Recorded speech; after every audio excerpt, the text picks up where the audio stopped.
Fala turma, tudo bem com vocês? Hoje a gente vai tentar responder uma das perguntas mais famigeradas no mercado de ações, que é o seguinte: quando saber se uma queda no preço de uma ação é uma oportunidade de fato ou um sinal de alerta? Quando saber que uma queda é um sinal de que tudo está indo morro abaixo? Ou como saber que isso é uma oportunidade de você entrar e conseguir rentabilizar e conseguir se tornar mais sócio da empresa? E essa pergunta, pessoal, ela é extremamente importante, não só porque ela é muito feita, mas porque a resposta dela não é uma só. Essa aula vai estar quebrada em duas partes de tão importante que é essa pergunta. Primeira parte, eu vou pegar e te explicar quais são as perguntas, quais são os questionamentos, qual que é o racional que você tem que ter antes de responder a essa pergunta. E no segundo bloco da aula, para tornar mais prático, eu vou pegar 5 exemplos reais e descrever como a queda do preço de cada uma dessas 5 empresas, 5 situações no caso, levaram a você enxergar uma oportunidade ou você enxergar como um sinal de alerta, para você ver exemplos práticos do que está acontecendo. E é muito importante que você entenda esses dois blocos separadamente. Assista essa aula aqui até o final para você pegar a primeira parte e juntar com a parte prática da segunda.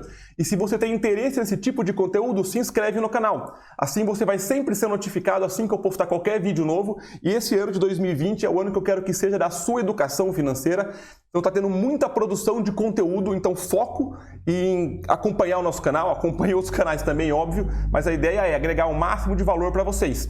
E em cada exemplo que eu der, vai ter uma lição. Eu queria começar aqui já de cara com a primeira grande lição, que é a seguinte: não existe oportunidade na Bolsa de Valores. Matheus, como assim? Peraí, agora eu não entendi mais nada. Como é que não tem oportunidade na Bolsa? Você investe em ações, fala para as pessoas investirem, custo de oportunidade. Como é que não tem oportunidade na Bolsa de Valores? Essa foi inclusive uma discussão que eu tive no canal do Telegram, que se você não participa ainda, está aqui o link na descrição, chama Cabeça de Investidor, é super legal, todo dia lá eu coloco algum comentário, alguma notícia, alguma discussão relevante sobre o mundo dos investimentos. E recentemente eu tive essa discussão lá, de que não existe oportunidade na Bolsa de Valores, e isso eu preciso que você entenda o raciocínio. Por quê? Vamos lá. A definição de oportunidade, ela só é categoricamente classificada como oportunidade quando ela já passou, quando algo já aconteceu. Uma queda no preço de uma ação, qualquer evento que seja, ele só é uma oportunidade depois que de fato se concretizou isso. E aí depois que, eu vou dar vários exemplos aqui disso, tá? Mas pensem o seguinte, uma oportunidade, ela só se virou uma oportunidade depois do retorno dela. E sabe o problema? Ninguém consegue investir ontem. Ninguém consegue investir ontem. Imagina que saiu um relatório de uma empresa que derrubou o preço dela em 40% por causa da cotação das commodities, coronavírus, um tweet do Trump, ela caiu 30%. E aí, é uma oportunidade ou não é? Vocês vão reparar que na data que aconteceu qualquer queda, nenhum analista sério, nenhum site sério vai falar que é uma oportunidade ou que é um risco. Eles vão sempre comentar as duas possibilidades. E depois, se o preço voltou, se aquilo o risco de fato não se concretizou, era uma clara oportunidade. Se depois daquele momento continuou caindo, era um risco muito alto para correr. E a oportunidade, ela é o puro viés de retrospectiva. O que é o viés de retrospectiva? Ele diz que é muito fácil você explicar alguma coisa depois que ela já passou. É muito fácil explicar alguma coisa depois que ela já aconteceu. E isso é o que define a oportunidade, porque ninguém consegue investir ontem. Se a gente conseguisse investir ontem, seria perfeito, porque no ontem que de fato aconteceu a oportunidade. E o que eu falo para essas pessoas? A bolsa é a própria oportunidade. A bolsa de valores é a própria oportunidade. Mas o que existe de fato é isso daqui, ó. Uma boa análise de risco-retorno. Uma boa análise de risco-retorno. No momento da oportunidade, por assim dizer, algum risco ou sumiu ou aumentou. E se você entendeu esse risco, acredita que ele não vai se concretizar, para você tem um potencial de ser uma oportunidade. Só que se esse risco de fato for concretizado, você vai pagar por ele. Então, ao você não encarar nenhuma queda como oportunidade, você vai tomar decisões melhores, porque você vai estar pensando no risco, enquanto 98% está pensando no retorno. E ganha dinheiro quem se preocupa com o risco, não quem se preocupa com o retorno. Eu sei que isso parece contra-intuitivo porque eu quero ganhar dinheiro. Só que ninguém nunca quebrou por excesso de ganho, as pessoas quebram por excesso de perda. E se você aprender a diagnosticar e controlar o risco, você não vai ter problemas em deixar o retorno correr. Então entenda isso, que a oportunidade só é categoricamente definida como oportunidade depois que ela passou. E você tem que saber fazer um bom balanço risco-retorno. E para isso, é fundamental que você veja a diferença entre preço e valor. Tem um vídeo aqui no nosso canal que eu explico os motivos que me fariam entrar ou sair de uma ação. E eu começo sempre falando o seguinte: o motivo que você entrou é exatamente o motivo pelo qual você vai sair. Se você entrou por preço, você vai sair por preço. Se você entrou por dica, você vai sair por dica. Se você entrou por valor, genuinamente entrou por valor, você vai sair se ou caso a empresa perder o valor. E por que as pessoas olham o preço? Porque é fácil, porque é simples, é tranquilo eu olhar o preço. Porque é um número, eu sei que 40 é maior que 30 e menor que 50. Já olhar o valor é uma coisa um pouco mais complexa. E para te ajudar a começar a entender o que é o valor de uma empresa e conseguir diagnosticar se uma queda de preços é uma oportunidade, dado a definição que não existe oportunidade, mas é um balanço risco-retorno que vale a pena, ou se é um sinal de sair fora, eu criei aqui 6 perguntas-chave para você conseguir sempre se questionar antes de fazer um aporte maior, sair da empresa ou não fazer nada. E essas aqui são as 6 principais perguntas. Primeira, é um fato específico ou um fato sistêmico? Ou seja, é um fato exclusivo da empresa ou ele é generalizado, ele pegou o setor inteiro, pegou a economia inteira. Segundo, faz parte do risco que você contratou? Muitas pessoas, quando compram uma ação, compram um fundo imobiliário ou até compram um fundo de investimentos, elas não têm a menor noção do risco. Elas não entendem que ao você comprar Petrobras, você está sujeito à cotação do petróleo. Pode parecer óbvio. As pessoas não entendem que ao comprar um mercado, qualquer empresa varejista, está sujeito à oscilação cíclica. As pessoas não entendem que ao comprar o setor de energia, a parte hidrelétrica, elas dependem da chuva. São coisas que parecem óbvias, mas as pessoas não computam. E ao não computarem o risco, quando ele se apresenta, a pessoa entra em pânico. Diferentemente da pessoa que ao contratar aquela empresa conhecia os riscos e talvez por ser um risco maior, ela aportou menos capital e isso mantém ela sóbria. A terceira pergunta, a empresa perdeu o valor? Uma das perguntas mais importantes, porque é difícil responder. A empresa perdeu a capacidade dela de gerar valor? Nos exemplos mais práticos, isso vai ficar bem mais claro. E a quarta pergunta que deriva da terceira, se sim, se ela perdeu, quais são as chances dela se recuperar? E isso é muito importante, porque se a empresa tem claríssimas chances de se recuperar, talvez de fato seja uma oportunidade para você. Lembrando da definição de oportunidade. 5. Afetou os fundamentos? Os fundamentos são os números que são a base da empresa. A receita, o lucro líquido, a dívida, o resultado dela, o patrimônio, o ROI, tudo isso foi afetado? Os dados, os números da empresa que são a base, que a sustenta, foram afetados? E a sexta pergunta, que é uma das mais importantes, tanto que ela está aqui em destaque, a empresa perdeu de fato o diferencial competitivo? Lembre-se o que é o diferencial competitivo. Também tem um vídeo aqui no canal, uma aula, em que eu explico quais são os diferenciais competitivos de uma empresa e essa é a coisa mais importante para você analisar em uma ação. O próprio Warren Buffett fala que o mercado de ações são empresas que são castelos querendo tomar outros castelos. O diferencial competitivo é o fosso ao redor do castelo, que se ele for tão fundo e tão largo que o outro castelo nem tem interesse em querer bater nele, em querer invadir. Então, se a empresa não perder o diferencial competitivo, isso aumenta muito as chances dela conseguir se recuperar ao longo do tempo. Entenderam esse aspecto? Se não entendeu qualquer coisa, pessoal, deixa aqui nos comentários, tirem as dúvidas, é importante ter essa interação. Toma um gole d'água. Vamos lá. E o primeiro mandamento que você tem que entender antes de prosseguirmos é o seguinte, é o mandamento do investidor, o mandamento do holder. O mercado, ele é soberano. Deixa eu até dar um zoom aqui. Você não é mais esperto que o mercado. Eu não sou mais esperto que o mercado. Se você for um gênio do mercado que consegue identificar fundos e topos antes, parabéns, mas eu duvido que você estaria vendo esse vídeo ou vendo qualquer coisa de investimentos. Estaria fazendo dinheiro loucamente. E se você, assim como eu, um mero mortal, uma pessoa normal, você tem que entender que você não é mais esperto que o mercado. Ele é sempre mais esperto que você. Se um preço caiu, mesmo que seja emocional, porque de fato no curto prazo naquele dado momento a empresa valia aquilo. Se um preço subiu, naquele dado momento a empresa de fato valia aquilo. Porque é a decisão de muita gente, de milhares e milhares de pessoas às vezes, decidindo o que aquele momento está causando. Tem gestores de fundos, tem analistas, tem especialistas, tem muita gente concordando ou discordando com aquilo. Então não queira ser mais esperto com o mercado.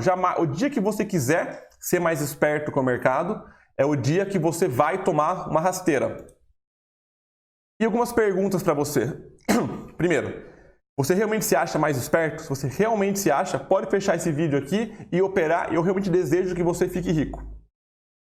Mas você realmente acha que você pode prever o futuro e computar todas as variáveis que afetam o mercado? Gente com dinheiro, gente com pouco dinheiro, gente de curto prazo, médio prazo, brasileiro, estrangeiro, homem, mulher, gente nova, gente velha, gente com estudo, gente sem estudo, gente que sabe o que está fazendo, gente que não sabe. É impossível você computar tudo isso. É praticamente impossível. E você realmente acha que se alguém consegue fazer isso, a pessoa ia te ensinar? Mesmo que essa pessoa mágica exista, ela jamais iria te contar. Ela jamais iria te contar o que está acontecendo, porque ela achou a fórmula do Santo Graal. Isso não existe, mas só para você fazer essa abstração. Caso a pessoa consiga, ela não iria te contar. E agora eu te coloco duas situações. O que te soa mais coerente? Conseguir prever o futuro e ser mais esperto que o mercado todo e enriquecer rapidamente? Ou 2, assumir que você sabe que você não sabe e administrar o seu risco ao investir em boas empresas com mentalidade de sócio, diversificar a sua carteira, aceitar que eventualmente você vai errar, e é por isso que a gente diversifica, porque eu não sei o futuro, eventualmente alguma empresa que eu sou sócio vai ir por água abaixo e está tudo bem.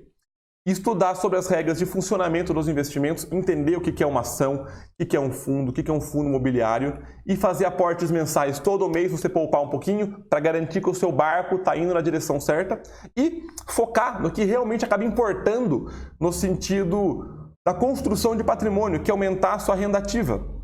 Sim, você tem que focar no seu trabalho, você tem que aumentar o seu salário, só que ao aumentar o seu salário, tem que aumentar junto o seu aporte mensal, que é o quanto de dinheiro você investe todo mês. Se você tem mais dinheiros para investir, a chance é que você chegue no seu objetivo o quanto antes.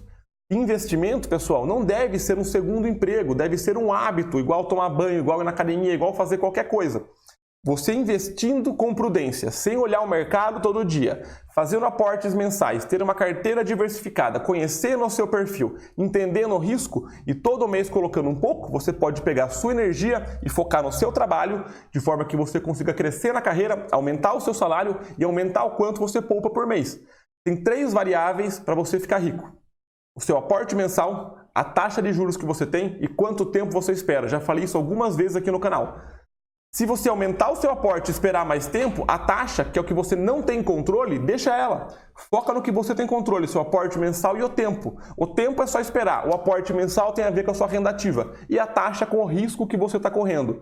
Mas você não controla a taxa. Então tenha esse panorama geral antes de qualquer coisa, antes de você conseguir tentar identificar se é uma oportunidade ou não. Nunca é pontual, tá, pessoal? Tudo se resume a você ter uma boa carteira de investimentos bem diversificada. Legal? E os 5 exemplos que eu vou dar hoje são esses da IRB, da Grendene, da M Dias, da Cielo, e vou comentar também um pouquinho sobre o circuit break que a Bolsa teve alguns anos atrás na delação do Joesley. Vamos pegar caso a caso. E desses 5 casos, um alerta para vocês, que é um alerta para mim. O único caso que está em andamento na data de gravação desse vídeo, que é dia 11/2 pela manhã, é o da IRB. Todos os outros casos de 2020, tá? Todos os outros 4 casos, eles já aconteceram, eles já se desenrolaram. Logo, eu, Matheus, estou sujeito ao viés de retrospectiva, que é o quê? Já aconteceu, e a gente pega uma causa e linka a um efeito. A gente fala, isso que causou isso. E muito cuidado, tá? Eu vou tentar ser o mais imparcial possível aqui e realmente mostrar as causas que levaram àquele efeito. Só que é impossível qualquer ser humano, e se a pessoa falar que é imparcial, ela está mentindo, não ter esse viés na cabeça, porque algo já aconteceu, aquilo já foi concretizado, então é mais fácil você explicar aquilo. Só que o objetivo deste canal é ser didático, é te mostrar como esses sinais de alerta, caso eles se reproduzam em uma outra situação, podem levar ao mesmo resultado. O que não quer dizer que necessariamente vai, o mercado ele é imprevisível e nós temos muito a capacidade do ser humano de criar padrões. E nem sempre os padrões se concretizam. Imagina que você estudou muito para uma prova, estudou pra caramba, chegou no dia da prova, estava lá mascando chiclete de morango, foi e tirou 10. Você fala, olha, mascar chiclete de morango é o que causa a minha nota alta, quando não é essa correlação. Só que se você, por coincidência, fez isso 3 vezes, estou exagerando aqui no exemplo, óbvio, mas você entendeu como a gente pode pegar uma coisa e levar a outra, simplesmente porque elas aconteceram ao mesmo tempo e a gente pode ter essa falta, essa correlação? Então, tirando o caso da IRB, que está em andamento, todos os outros, qualquer explicação que vocês vejam no meu canal, qualquer outro lugar, é o puro viés de retrospectiva. Mas a ideia aqui é pegar os principais pontos-chave que têm uma correlação, não necessariamente extremamente forte, mas tem muito a ver, que podem causar a perda de valor da empresa ou o ganho de valor. E essa correlação que eu quero que vocês entendam, beleza? Comecemos por IRB, a resseguradora. Recentemente, há 2 segundas-feiras, a IRB tomou uma porrada bem forte para baixo no preço das ações dela. Na segunda-feira retrasada, dia 3 de fevereiro, as ações devolveram 15% de ganho na hora da abertura. E ontem, segunda-feira, dia 10, elas também tiveram uma queda de mais 15%.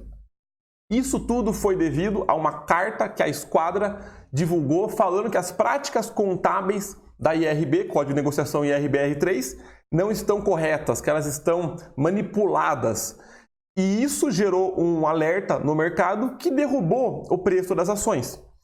E agora eu pergunto para vocês, é uma oportunidade de compra ou é um sinal de saída? O que essa carta da Esquadra está causando? Ela está causando de fato uma oportunidade no mercado ou ela de fato é um sinal de saída, um sinal que a empresa é fraudulenta, está perdendo valores? A realidade é que depende muito. Já vou comentar um pouquinho sobre a carta em si, mas pensem comigo, se as alegações se provarem falsas, a cotação vai subir e vai todo mundo falar que era uma claríssima oportunidade. Agora, se as alegações se provam verdadeiras, capaz de a cotação cair mais, eu não sei se vai cair ou não, mas capaz de cair mais, era óbvio que ia cair mais. Só ficou dentro quem não entendeu do mercado. E sabe quem que é o juiz dessas duas coisas? O Dr. Tempo. O Dr. Tempo vai se provar se isso de fato foi uma oportunidade ou foi um sinal de alerta. Porque essa é uma situação de uma acusação de fraude contábil. E aí, o que você tem que fazer? Matheus, eu não sei. O que você faria? Tem o que eu de fato fiz, o que eu faria e o que eu não quero que você faça porque não é uma recomendação. Esse aqui é simplesmente o meu ponto de vista e dependendo da época que você está vendo esse vídeo, você sabe se a minha decisão foi assertiva ou não, mas independente disso eu estou controlando o risco. No momento da queda da IRB, Matheus, eu sou sócio, eu tenho ações dele, eu poderia fazer 3 coisas: encerrar, não fazer nada ou aportar mais capital. Eu decidi por aportar um pouco mais de capital. Como assim, Matheus? Por que você aportou em uma empresa que teve uma acusação de ser fraudulenta? Porque, ao meu ponto de vista, dado o contexto que está acontecendo, na minha visão, tem chances de não ser verdade. Eu não sei se é ou não, mas a empresa Esquadra tem uma posição vendida em IRB. Ou seja, ela se beneficia com a queda do preço. A IRB ela respondeu na hora, respondeu rapidamente, falando não, é mentira, é fraudulenta, tem auditoria externa da PwC, uma empresa muito grande, muito sólida. Ela respondeu muito bem e muito rápido.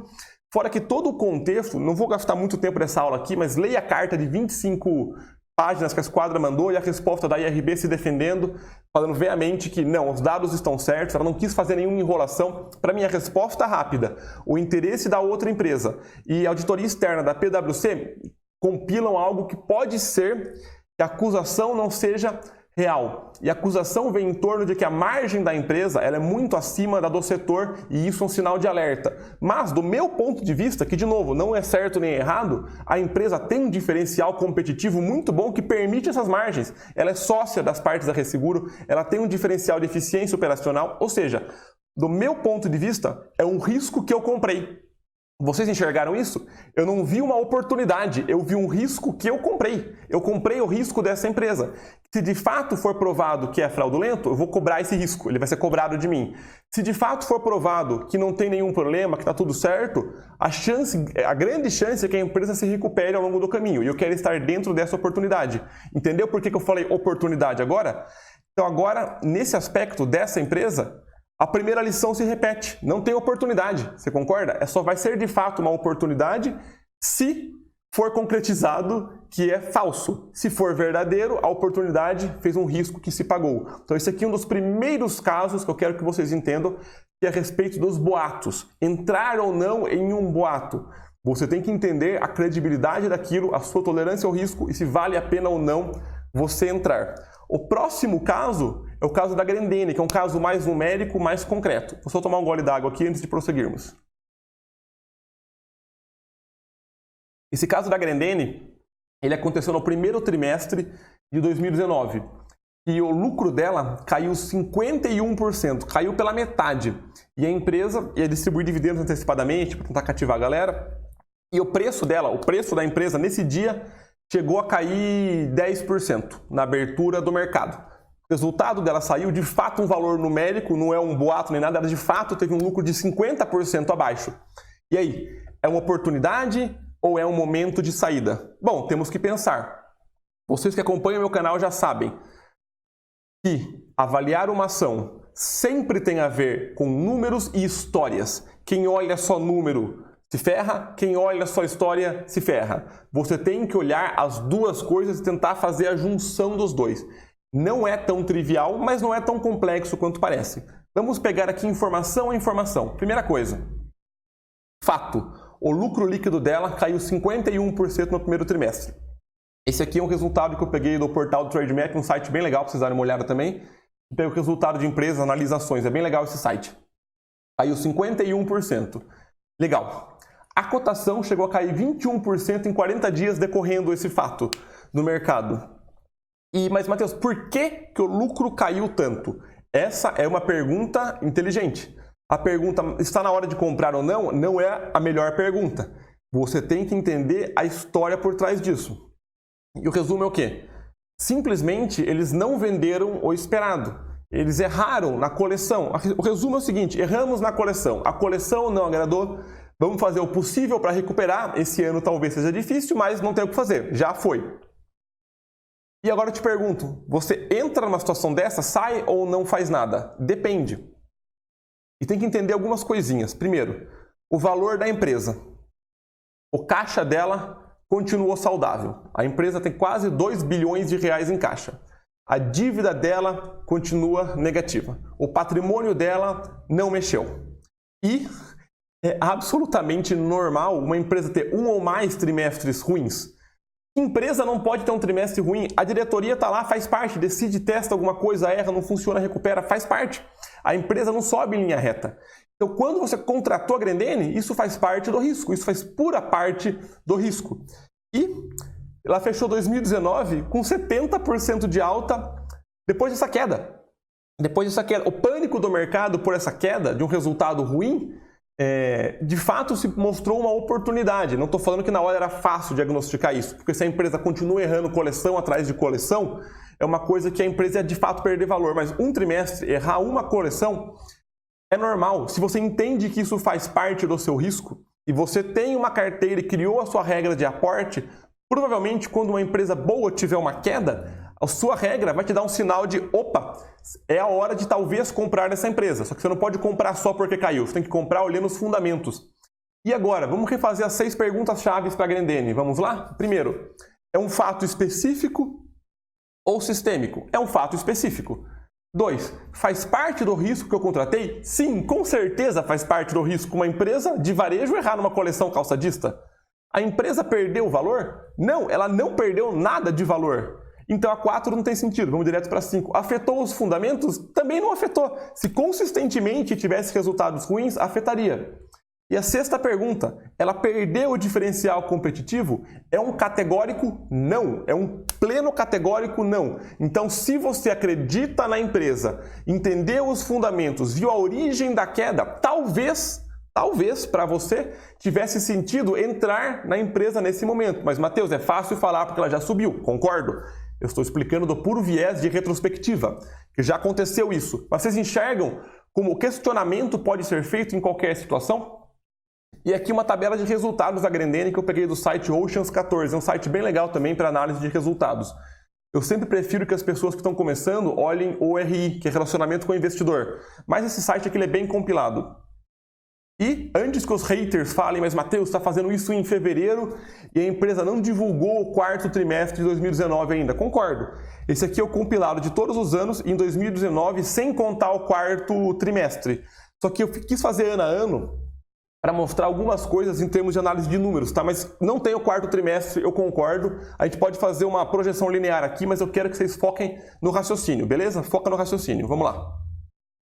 O retorno do investimento dela, perdão, o retorno no equity, o retorno que é o lucro líquido pelo patrimônio líquido, é o quanto a empresa lucrou em função do patrimônio dela.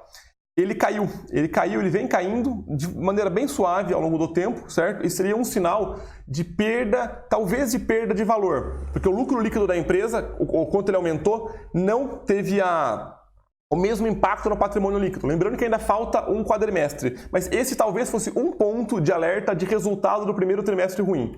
Só que, se você olhar a margem líquida da empresa, ela manteve a margem líquida dela. Se você olhar também a margem EBITDA da empresa, ela manteve a margem EBITDA dela, ou seja, ela conseguiu lucrar percentualmente a mesma coisa e a operação dela foi tão eficiente quanto. Ela conseguiu manter a margem bruta, E manter a margem bruta é um forte indício que o produto da empresa não está perdendo valor agregado, ela está sendo eficiente na produção dela.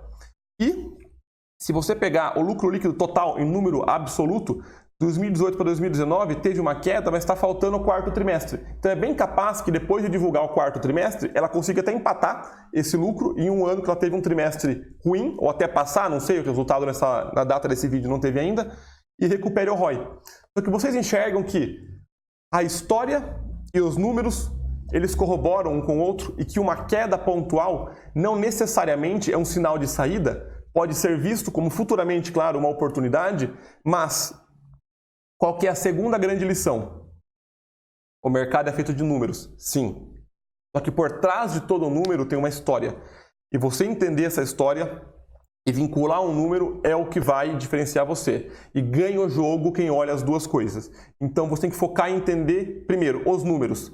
Os resultados passados. É importante para você conseguir prever o quê? O risco. Se a empresa vem consistentemente caindo o lucro, caindo a margem, é um grande sinal de que o futuro dela pode ser ruim. Só que só os números não fazem nada, porque eles são só um dado passado. A história, qualquer história, é para resultado futuro. E é o único que importa, se parar para pensar. O passado não importa. O que importa é o que está vindo para frente. O passado é sim uma boa base para o futuro. Mas eu não consigo comprar a Grendene pelo resultado passado dela. Eu consigo comprar a Grendene pelo que eu acho que ela pode fazer por mim. Então, ao você juntar os números, que é o passado, com a história, que é o presente, vinculando para o futuro, você consegue tomar decisões melhores. E vocês enxergam como gritantemente é diferente a queda de IRB de Grendene? Numericamente foi parecido, foi 10%, outro foi 15%, vai 10% também. Só que um é um caso de um boato, o outro é um caso de um fato. Só que os dois são informações negativas para a empresa, concorda? Duas informações negativas. E uma, inclusive, em lucro. Só que o porquê teve essa queda do lucro? E se você entender que o contexto da empresa, você comprou ela entendendo da situação, de que pode ter uma coleção ruim, empresas nem sempre vão ter resultados sempre para cima, você continua nela ou até acreditando mais na empresa, aumenta a sua mão. E naquele momento, naquela época, quem comprou esse risco foi muito beneficiado, porque ela fechou o ano de 2019 numa cotação, uma fortíssima alta. Entendendo esses dois exemplos, vamos para o nosso próximo exemplo.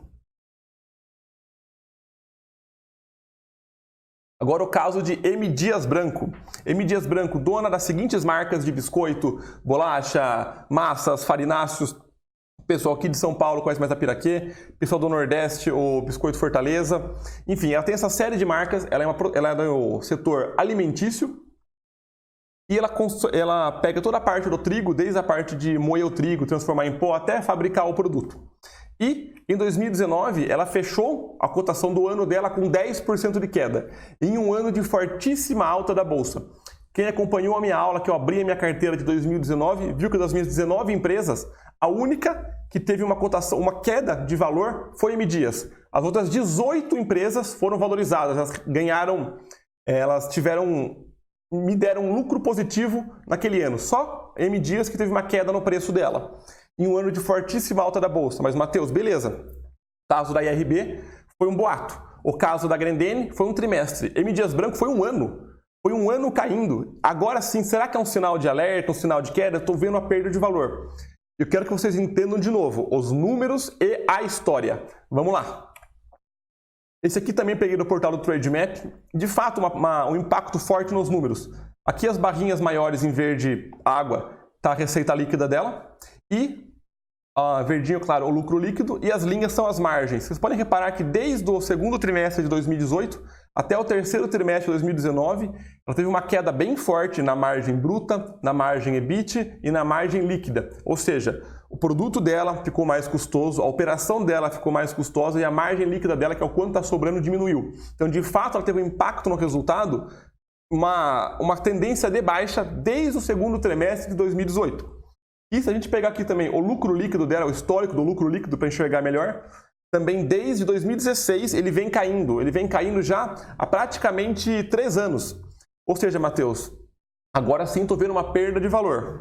E, para tentar ajudar isso ainda, o ROI, que é o Return on Equity, que vem caindo também. Ou seja, a quantidade de lucro que ela vem dando em função do patrimônio líquido dela não está sendo condizente. Ela está aumentando o patrimônio dela, está retendo parte dos lucros e não está sendo tão eficiente em gerar mais lucro. E também vem caindo desde 2017. Então, são 3 dados que podem estar indicando uma perda de fundamento da empresa. Concorda? Numericamente está tendo uma queda. Legal. E se olharmos também a lucratividade da empresa, agora comparando trimestre contra trimestre, tá? Não comparando ano contra ano, só trimestre contra trimestre. Desde 2010 até 2019. Vamos dar uma olhada.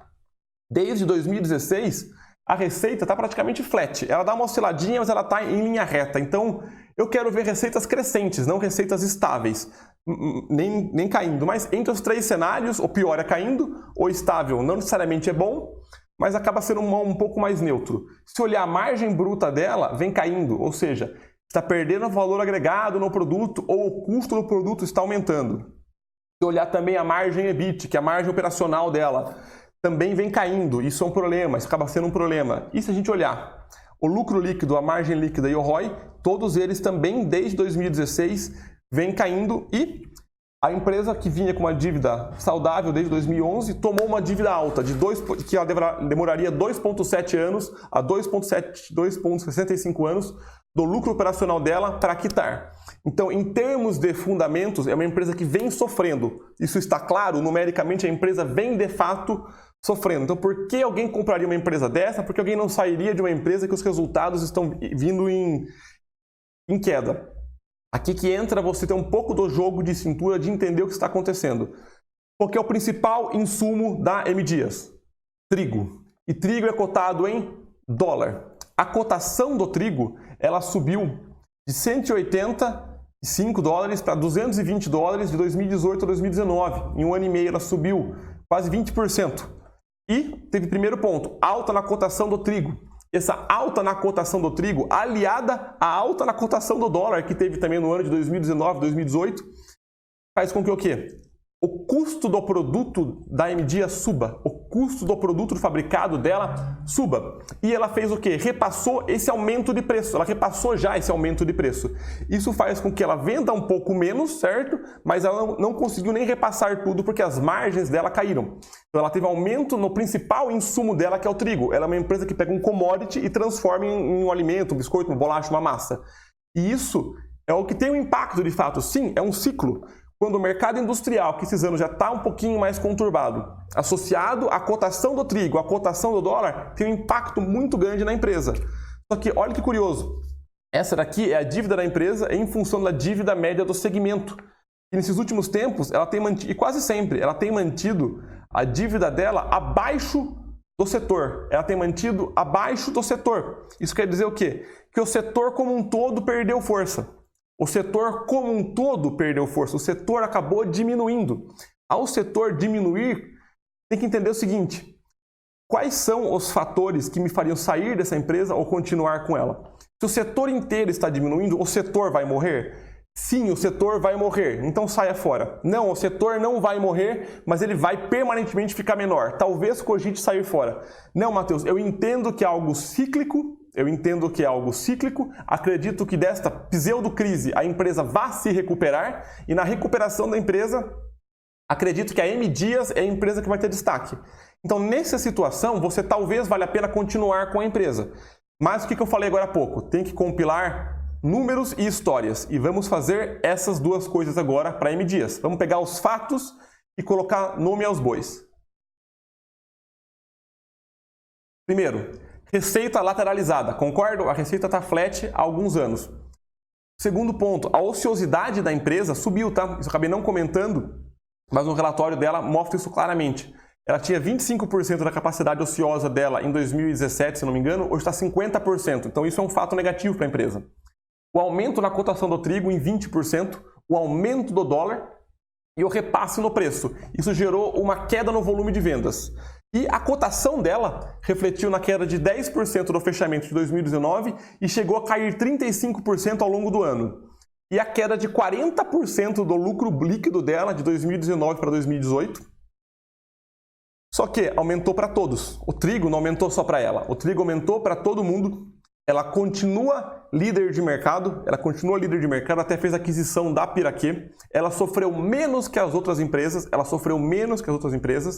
E numa análise de risco, ao você comprar M Dias, você não sabia que o trigo é cotado em dólar? Bom, se você não sabia, talvez você tenha entrado em pânico e saído fora. Você não sabia que é um commodity que é oscilado simplesmente por oferta e demanda de mercado? Você não sabia que setores entram em crise eventualmente? Tudo isso faz parte do risco do acionista. Só que ainda assim, você tem que ficar de olho, tá? Você tem que ficar de olho, porque se consistentemente isso continuar, eventualmente a empresa pode ser que ela não sobreviva e não resista. Só que, se você é o cara que, de novo, o cara ou a mulher, tanto faz, que quer enxergar oportunidade, sabendo que oportunidade não existe, em um dado momento que o setor inteiro está em crise, a perspectiva da empresa é sofrer um pouco mais. E você acredita que ela vai sair dessa, que acredita que ela não está perdendo os principais fundamentos, que é uma coisa cíclica que a empresa vai sobreviver. Como o risco dessa ação está maior, o risco dela está maior, e você, caso acredite que o risco não vai se concretizar, ela vai se recuperar, é para você uma oportunidade potencial. E não é porque está barata, tá? Não existe ação barata e ação cara. Esquece isso. Se você está pensando isso, está errado. O preço não importa. Mas, Matheus, se o preço não importa, por que eu vou comprar ela caindo o preço? Não é porque caiu o preço. Você vai comprar, caso você queira, porque você acredita que a empresa vai sair dessa situação e vai sair com um risco menor. Se você está comprando hoje um risco maior e esse risco diminui, concorda que você é premiado quando o risco diminui? E é isso que você quer, esse prêmio. Não porque está barato ou porque está caro, porque se a empresa continuar em crise, ela vai quebrar. E aí, estava barato? É esse o conceito. Você tem que entender se você compra o risco ou não. E aqui estão, de novo, as 6 perguntas para você conseguir fazer um guia. Primeiro, é um fato específico ou sistêmico? Pode ser os dois, tá? Ele é específico da empresa, mas é sistêmico do setor. Eu pus entre aspas aqui o sistêmico, porque a crise sistêmica ela costuma ser generalizada na economia como um todo, não como um ponto específico. Mas pode ser, vamos considerar aqui que é um risco sistêmico do setor. Segundo, faz parte do risco que você contratou o dólar, a commodity e uma oscilação? Sim, com certeza faz. Terceiro, a empresa perdeu o valor? Aqui depende do ângulo que você olha. Ele pode sim em termos de resultados, já que vem ao longo dos anos sofrendo nos resultados, na receita, na margem. Então sim, ela pode ser que perdeu um valor. Ou não em termos de sobrevivência. Dado todo o setor, ela é que está mais resiliente, ela está sobrevivendo. Então o valor dela, por esse ângulo, não diminuiu. Eu gosto de encarar que ele não diminuiu o valor da empresa. O risco dela aumentou, mas o valor não diminuiu. Vocês enxergam essa diferença? E se ela perdeu o valor, quais são as chances dela se recuperar? São boas, porque é cíclico. Na minha visão são boas, tá? Não é recomendação de compra nem nada. Porque os setores industriais de commodities são cíclicos. Eles sempre foram e sempre vão ser. Afetou os fundamentos? Tá, afetou um pouco, mas nada que mate a empresa. O fluxo de caixa está saudável. Ela continua dando lucro. Está dando lucro numa época que as empresas do setor estão dando prejuízo. E a grande principal pergunta, a empresa perdeu o diferencial competitivo dela?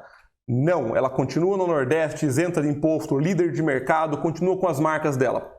E aqui vem a terceira grande lição. Saiba os riscos do negócio antes de entrar no negócio.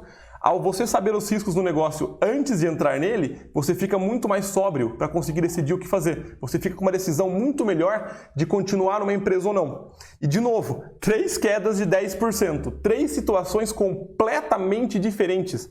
E se você já passou por uma queda dessa e não sabia o que está acontecendo, comenta aqui, divide. É legal nessa parte da comunidade as pessoas entenderem que você passou por uma queda e seja que saiu fora, não saiu e está aprendendo. É legal as pessoas verem que não estão sozinhas nas decisões, que todo mundo sofre do mesmo jeito. Entender esse terceiro ponto? Vamos para o nosso quarto caso agora, que é o caso da Cielo. Sim, a Cielo, a empresa de maquininha de passar débito ou crédito. E ela vem sofrendo muito ao longo dos anos com a guerra das maquininhas. Vem sofrendo muito. Notícias atrás de notícias falam. Guerra das maquininhas desafiam a Cielo, afeta os resultados dela. E aqui um gráfico da cotação dela. E desde 2018 a 2019, ela chegou a cair 75%. Ela chegou a cair 75% no que está acontecendo com ela. A cotação dela caiu em 3/4. Isso é uma coisa que afeta muito a empresa. Afeta muito a empresa. E a gente tem que entender o seguinte, de novo, olhar números e olhar as histórias. Vamos dar uma olhada aqui. Fato, guerra das maquininhas. Tem muita empresa abrindo e entrando maquininha. Só em 2018 que aconteceu a grande queda da Cielo. Na cotação, vocês viram? Foi só em 2018. Até 2017, 2018 estava subindo. A margem bruta da empresa, que a gente vai analisar daqui a pouquinho, está caindo. Vamos analisar os resultados dela. De novo, 2019 está aqui, sem contar o quarto trimestre, beleza? Porque não saiu o resultado ainda, mas façam abstração comigo, a ideia daqui é educacional. Eu peguei ao longo dos anos porque tem sentido. Vamos lá. Olhem o histórico desde 2010 do ROI da empresa. Vem caindo abruptamente há 10 anos. O lucro líquido dela, que vinha subindo, com o ROI caindo, perfeito. Aí em 2018 é a primeira queda e em 2019 caiu pela metade. Mateus, está faltando o quarto trimestre. Se ela não fizer nenhum milagre, não vai chegar nem perto do outro valor. Caiu de 3 bilhões e 500 para 1 bilhão e 500. Caiu pela metade. Só que isso aconteceu, olha só, em 2018 teve essa queda, perfeito, para 2019. 2019 que sentiu de fato esse grande resultado. A margem EBIT também começou a cair em 2018 e 2019.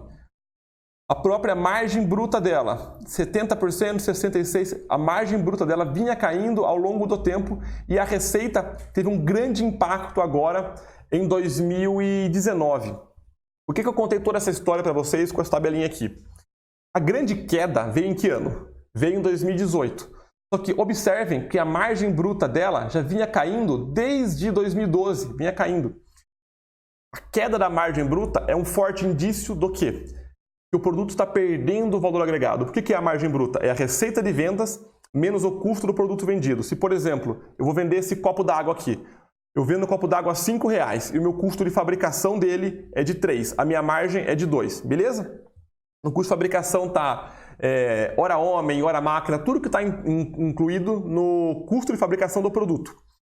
Só que, como as maquininhas que antes tinham um diferencial competitivo exclusivo da Cielo, entrou muita gente no mercado, o que ela teve que fazer? Abaixar o preço. Ela abaixou o preço sem abaixar o custo de produção. Isso fez com que uma queda na margem bruta dela acontecesse. Ela era uma empresa, além de perder mercado, o custo dela ficou muito alto, ela foi perdendo o preço de venda, porque o produto dela, que antes era um diferencial, virou um commodity, está tendendo a virar um commodity. É fácil fazer, ela perdeu o diferencial competitivo desse aspecto.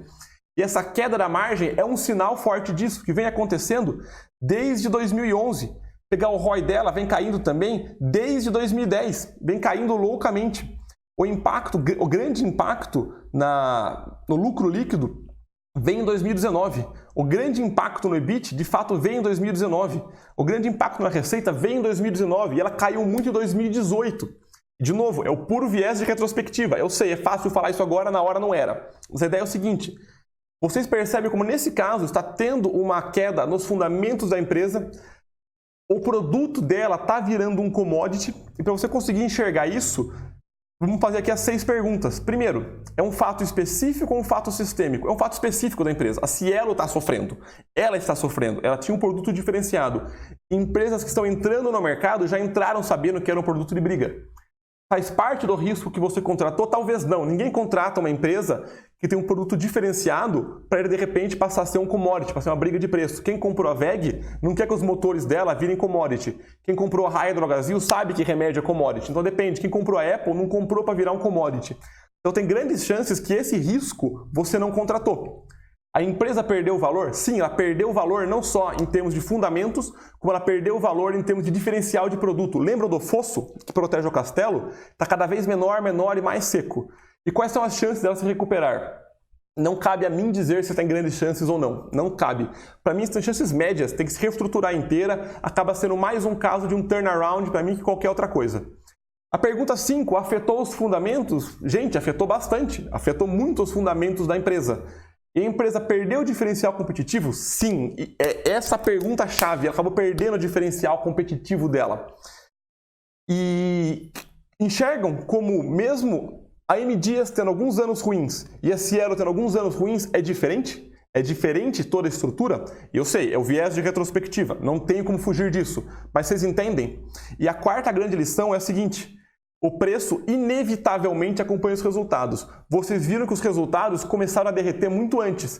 Começaram a derreter muito antes e o impacto real veio, só que teve prelúdios, indícios de perda de valor da empresa e uma hora o preço acompanha.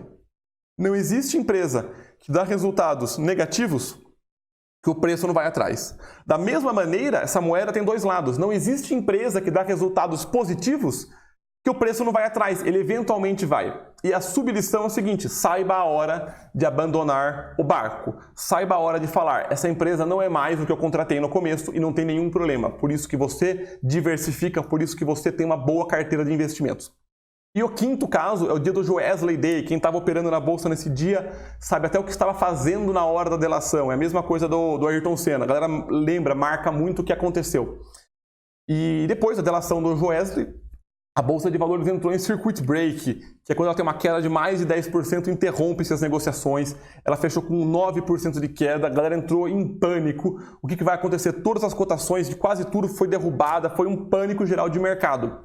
Só que esse caso aqui é um caso muito importante, que é chamado de evento não recorrente. Ele é sim um cisne negro, que é um evento tão fora da curva que acontece, que ninguém consegue prever e depois consegue explicar, mas é um evento não recorrente. E eventos não recorrentes são eventos que você não pode ignorar, ok? Mas são eventos que, com 99% de certeza, não vão ter um impacto no longo prazo. Porque nesse dia, a cotação do Itaú chegou a cair 20%. O Itaú fechou 20% das agências, ele perdeu 20% dos clientes, perdeu 20% do resultado, perdeu 20% da confiança. Não. Então, o Itaú de exemplo, tá? Então, se você acredita que esse é um evento não recorrente, que não vai ter um impacto, você poderia ter entrado em qualquer situação e usufruído daquele risco. Enquanto 90% das pessoas estavam querendo achar uma explicação do porquê que está acontecendo a queda, 10% estava entendendo qual que é a reação. A galera pensa o seguinte, por que isso aconteceu? E 10% tá, como eu vou reagir? A pergunta é como eu vou reagir. E de novo, não é se acontecer isso, você tem que entrar loucamente. Porque imagina que dessa delação, o Brasil inteiro perde confiança, gera um efeito borboleta que sai investidor do Brasil, entra numa crise e de fato o Itaú cai mais 40%. Não dá para saber o que ia acontecer. Eu peguei o Itaú de exemplo, tá? Mas a realidade é, se aquele risco parece um risco muito irreal e você acredita que de lá pode ser usufruída uma oportunidade, você com certeza vai tomar uma decisão muito melhor. E a grande lição é essa daqui também. 90% busca uma explicação e 10% tem uma reação. Quem você acha que ganha dinheiro? A pessoa que enxergou aquilo como uma potencial oportunidade. Potencial porque ela não sabia que aquilo ia acontecer de fato ou não, então ela colocou parte do capital, jamais colocou todo o capital, só uma parte, porque é isso que tem sentido, jamais colocar tudo numa cesta só, e aí diversificando, controlando o risco, fazendo aportes mensais. Quem você acha que ganha dinheiro? Quem estava desesperado buscando uma explicação e uma dica, ou quem estava reagindo? E fazer agora um grande resumo-chave. Primeiro caso, a gente viu da IRB, é um fato relevante que pode ou não gerar perda de valor para a empresa. Segundo caso, um evento não recorrente intrínseco ao negócio, da Grendene. O primeiro trimestre dela, um resultado muito abaixo do esperado. O terceiro caso, um evento sistêmico também, mas intrínseco ao negócio, da M. Dias Branco. O quarto caso, a perda do diferencial competitivo e a perda de fundamentos. E o quinto caso, um evento sistêmico que é o cisne negro, que tem grandes chances de ser um pânico de mercado. Nos 4 casos dos 5, tirando o quarto, todas as quedas foram de 10%. E vocês viram como não é a queda em si que gera a noção da oportunidade ou não? Não é a queda em si, é o contexto dela. É o puro contexto dela. Então você tem que entender o que está gerando aquela queda. E o preço ele pode nem cair em um momento de risco, não sabe? Mas é que usualmente a queda vem com um sinal de alerta que está atrelado a uma notícia, um fato ou um resultado. Então, da próxima vez que acontecer uma queda de uma empresa, não pergunte é hora de entrar ou não. Entenda a história, entenda o número, controle o seu risco, entenda se é hora de você ficar, sair ou a empresa está perdendo valor. Faça 6 perguntas-chave, sendo que a principal é: a empresa perdeu o diferencial competitivo dela? Ela acredita que ela vai se recuperar ao longo do tempo porque você está investindo para o longo prazo e o longo prazo é sempre racional. E a oportunidade ela vai sempre ser definida depois que ela passou.